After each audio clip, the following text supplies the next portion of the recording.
people succumb to the temptation. Then this free service acquires a new shape. The services are not that free, that's number one. Number two, what happens? That they start monitoring your personal and private behavior to astonishing details. Astonishing details. I'll tell you something, sir, which happened with us here. I had a colleague, Kashyapji, who was from Indian National Lokdal. He has moved that side. One day, twice, his phone rang here. Normally, phone doesn't ring here. So, one day I ignored, second day also it happened. मैंने कहा यार ये आपका कैसे बजा? मतलब बज गया. मैंने कहा नेटवर्क कौन सा है? तो उन्होंने कहा जियो. So, a network can reach parliament, others cannot. तो ये सारी चीजें जब आप उस डिटेल में देखते हैं sir, it happens, sir. Now, as far as privacy is concerned, I wholeheartedly agree with you, sir. From where the car came? From where the car came? I don't know. Sir, in 1965, US actually sanctioned the US Supreme Court constitutional right to privacy. You know who blocked this constitutional right? Not the middle classes, not the American activists. You know, the same multinational corporation, they blocked the very idea of constitutional right to privacy. I'll take the House little bit for 1 minute in detail. This idea of privacy also is a contribution of capitalism with the rise of the middle class. This privacy is actually coterminous with the movement of capitalism from one phase to another. Now, first they did not recognize it. When they recognized privacy, they wanted to control privacy. As a result of which, even in my country, if you examine your phone detail from morning to evening, n number of people will call you. They know such finer details with you. For instance, if you are talking to a set of people from a certain area, the caller would tell you that he or she is also from that area. So such finer details, and this can prove to be very, very dangerous, sir. So, now what I believe, as we grew up, foreign investment in certain areas we never thought we'll see. For instance, defense, sir, is such a sensitive sector. But I don't know why. Many times that worries me, because I see a kind of consensus from this side and this side and that side. That consensus is that market is the new God.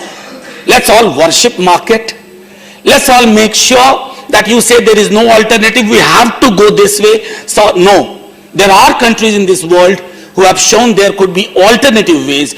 It's just that we avoid seeking and going for the alternative ways because capital and capitalism is more tempting than labor intensive things or the issues of labor. I think that's, and so one more issue which I'll say and close my argument.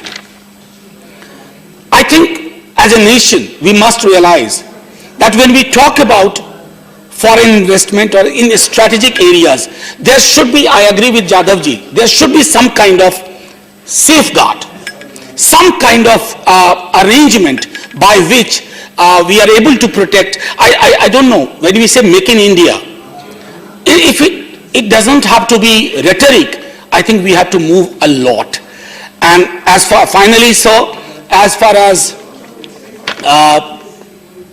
the idea of foreign direct investment in these areas, I think we must be little cautious, Jadavji, little cautious in offering everything, because more often than not, I have repeated in this house, there is nothing called private, because the private players, you offer lots of support, tax holidays, lease at a nominal rate, and so on and so forth. So let's not call it private as if private has nothing to do with the public. And finally, sir, before I close my argument, I would say that there is a lot of correlation between privacy and wealth creation, sir. If you trace the history of privacy and trace the history of wealth creation, you would find many parallels, and those parallels should be alarming, sir.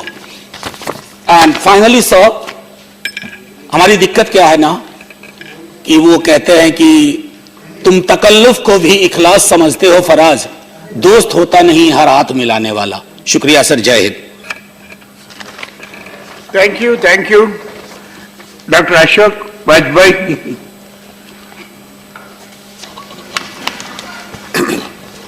माननीय सभापति जी, देश की बड़ी तेजी से बढ़ती हुई अर्थव्यवस्था और आज देश का आर्थिक क्षेत्र में निरंतर प्रगति की ओर जाना एक शुभ संकेत है। सरकार ने निरंतर प्रयास किए हैं कि देश में डायरेक्ट फॉरेन इन्वेस्टमेंट के रास्ते खुलें और डायरेक्ट फॉरेन इन्वेस्टमेंट के लिए वो तमाम सारी सुविधाएं टैक्सों में छूट देने का और वो बनाया गया कि जिससे देश में डायरेक्ट एफडीआई बड़ी संख्या में आ सके और हम देश का औद्योगिक विकास कर सकें। इस औद्योगिक विकास से बड़े पैमाने पर लोगों को रोजगार मिलेगा, बहुत बड़े पैमाने पर लोगों को कारोबार करने की सहूलियतें मिलेंगी और देश की प्रगति होगी। इस दृष्टि से ये सारी कार्रवाई करने का काम किया गया। मान्यवर, ये सरकार ने इन सारी चीजों की चिंता रखी है कि एफडीआई से हमारी इंटरनल सिक्योरिटी को कोई खतरा न होने पाए, हमारे डाटा लीक न होने पाए। इन सारी चीजों का प्रॉपर बंदोबस्त किया गया। मान्यवर, मैं कहना चाहता हूं कि देश की अर्थव्यवस्था को मजबूत करने के लिए और देश को विकास के रास्ते पर आगे ले जाने के लिए आज मैं ही नहीं, दुनिया के तमाम सारे समृद्धशाली देश डायरेक्ट फॉरेन इन्वेस्टमेंट को अपने यहां आकर्षित करने के लिए सारे उपाय कर रहे हैं और इसकी बात की भी चिंता कर रहे हैं कि कहीं उनकी इंटरनल सिक्योरिटी उससे प्रभावित न हो। मान्यवर, अमेरिका जैसा सबसे सशक्त देश, वहां की मैं घटना बताता हूं। On August 13 the US president Donald Trump signed into law the foreign investment risk review modernization act of 2018 FIRRMA, which significantly strengthened the Committee on Foreign Investment in the United States, the interagency committee under the Development of Treasury responsible for reviewing the national security implication of foreign investment in the country. ऐसे बड़े देश भी foreign investment के लिए आकर्षित करने के लिए प्रयासरत रहते हैं, लेकिन वहां सिक्योरिटी चेक का भी प्रॉपर ध्यान रखा जाता है और उसके लिए उन्होंने एक अलग FIRRA का गठन करके उसकी व्यवस्था की। हमारे देश में भी इस तरह की व्यवस्था है कि हम तमाम स्ट्रेटेजिक मामलों में जहां foreign FDI direct foreign investment आता है उस पर हमारा प्रॉपर चेक हो, इसकी पूरी व्यवस्था भी है और इसके लिए सारा रिजर्व बैंक को भी अधिकृत किया गया है और ऐसी कंपनियां रिजर्व बैंक को अपने सारे ऑडिट और सारे अकाउंट्स की जानकारी देंगी और एफडीआई उसके ऊपर, रिजर्व बैंक उस पर पूरा वो रखेगी। विनय सिन्हा जी ने कहा, concern over rising foreign direct investment flow into strategic sectors like telecom as well as information technology IT and IT enabled services ITs, though the automatic route the government is considering eliminating the security gap through stringent security mechanism.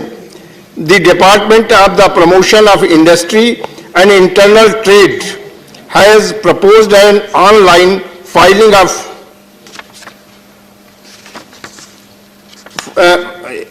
which will be accessible to the Reserve Bank of India, RBI, the Ministry of Home Affairs and other security agency.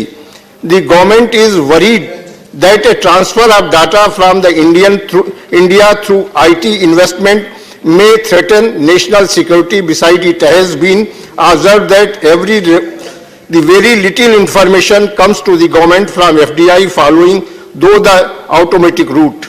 There has been a rise in investment coming into strategic sectors. Beside 100% FDI is allowed in the ITs sector under the automatic route.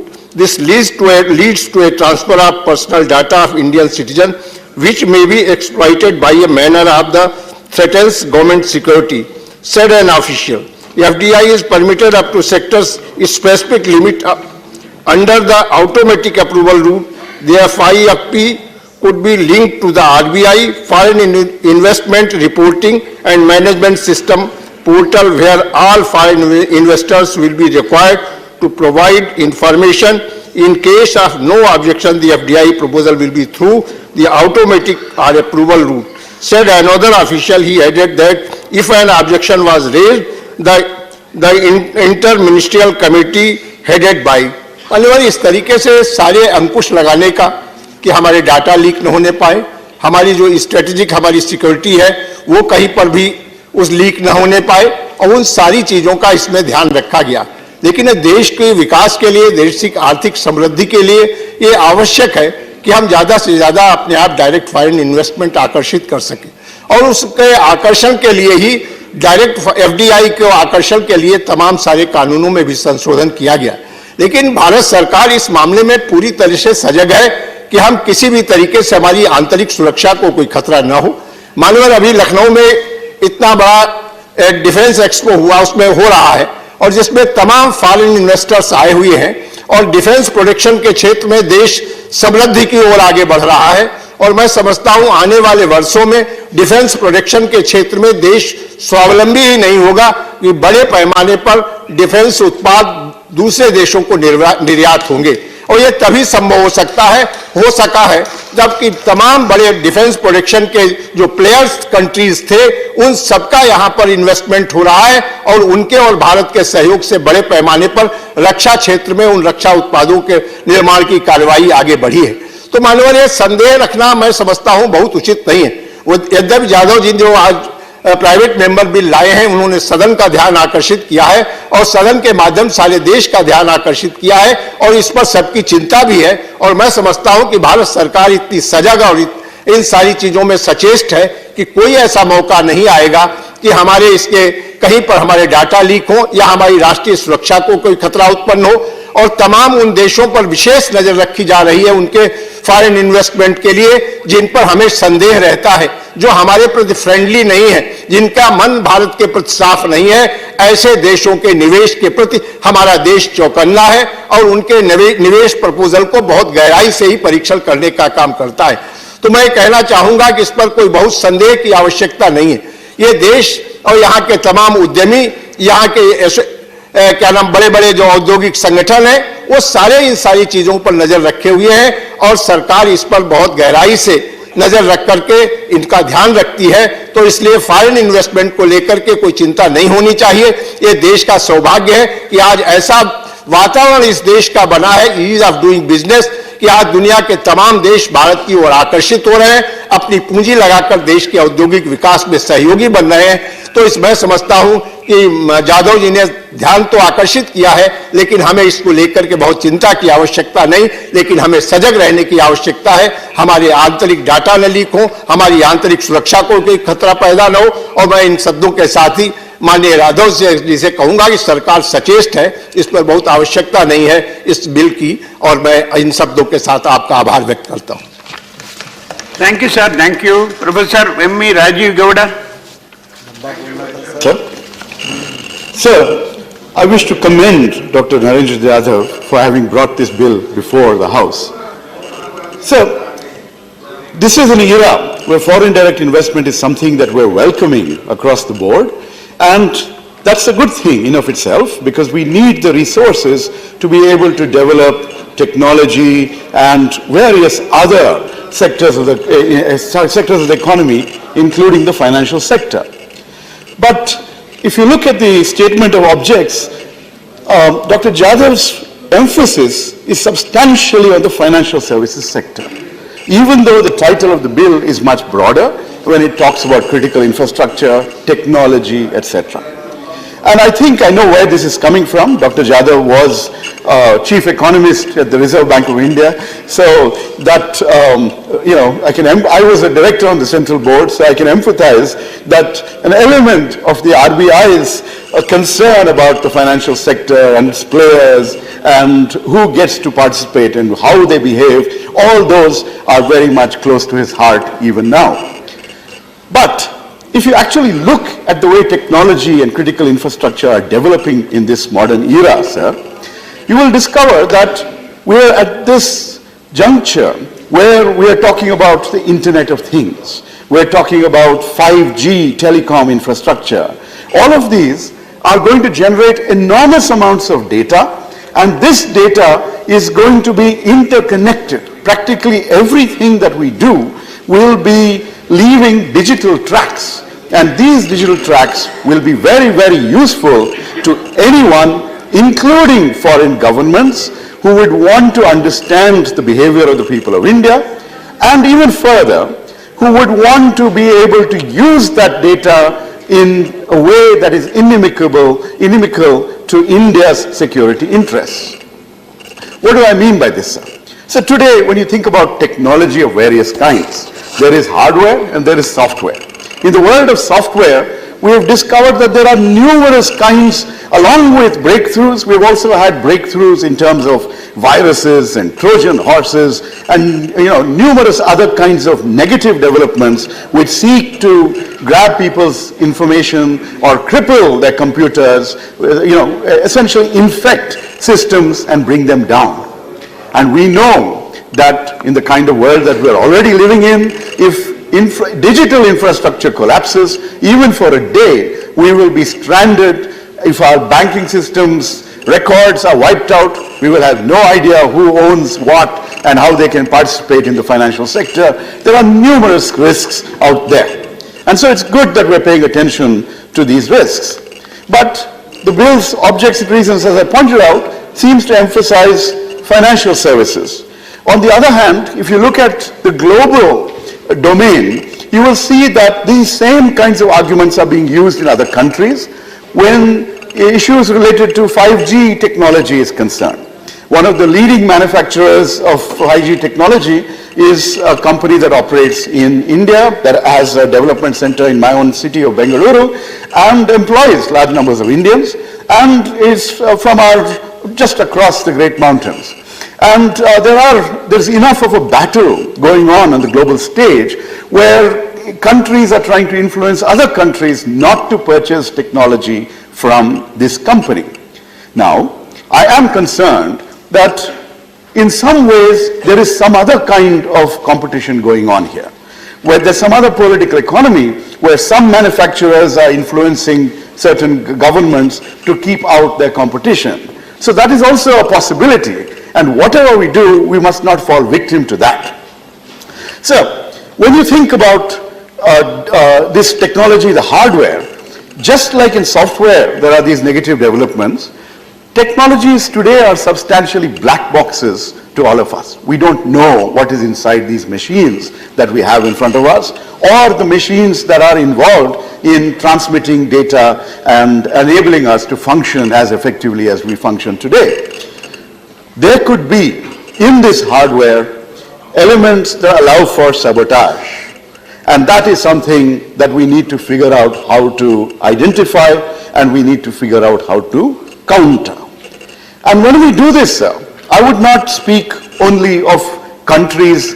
I think Dr. Jadav's definition in this bill is a country of special concern, includes a country that poses a significant threat to the national security of India.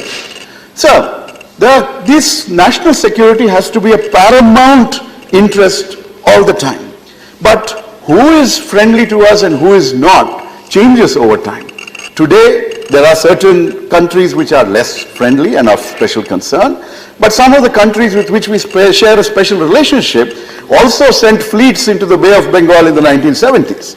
So it is not clear that we should discriminate between one country and another. We should have robust systems that are able to check every technology and every investment that comes from anywhere. Along with this, when you think about where this money is coming from and what is the nature of the global economy, it's not clear that ownership is anymore in the hands of any national entity. It is companies' ownership is dispersed. You have multinational corporations. Some may be headquartered in some countries. But in general, I would say that every country will put pressure on companies that are either headquartered there or have a very